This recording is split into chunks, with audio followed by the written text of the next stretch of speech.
ఈ భూమిపైయున్న సమస్త కోటి జీవరాశులలో అత్యంత ప్రమాదకరమైన జీవి ఈ మనిషి. మనిషి యొక్క చిరకాల అన్వేషణ కేవలం రెండిటి కోసం. 1 జ్ఞానం, 2 శక్తి. ఆ మనిషి ఏది పొందుతాడు అనేది తన జీవితాన్ని నిర్ణయిస్తుంది. జ్ఞానం, శక్తి ఈ రెండూ మనిషిని దేవుడిని చేస్తాయి. జ్ఞానం ఉన్న శక్తి ఈ ప్రపంచాన్ని రక్షిస్తుంది.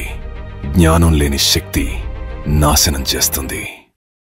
ఈ కథ కొన్ని యుగాల వెనక మొదలైంది. మనిషి తనని తాను మార్చుకుంటున్నాడు.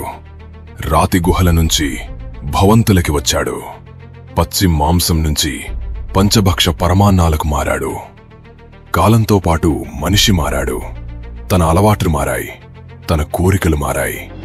వీటన్నిటి మధ్య మారకుండా ఉన్నది శక్తిని పొందాలి అన్న ఆ ఒక్క కోరిక. మనిషిని దేవుణ్ణి చేసే జ్ఞానం మనిషికి దొరకడం మొదలైంది. అది మంచికి వాడిన సందర్భాల కన్నా వినాశనానికి వాడిన సందర్భాలే ఎక్కువ ఉన్నాయి. మనిషి శక్తిని పొందుతూ చేస్తున్న ఆ వినాశనాన్ని ఆపటానికి మొదలైన ఒక ప్రయాణం.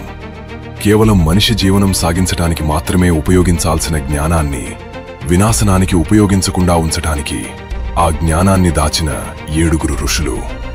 కాలం లోతుల్లో దాగి ఉన్న కథ ఈ ప్రపంచం మరిచిన కథ.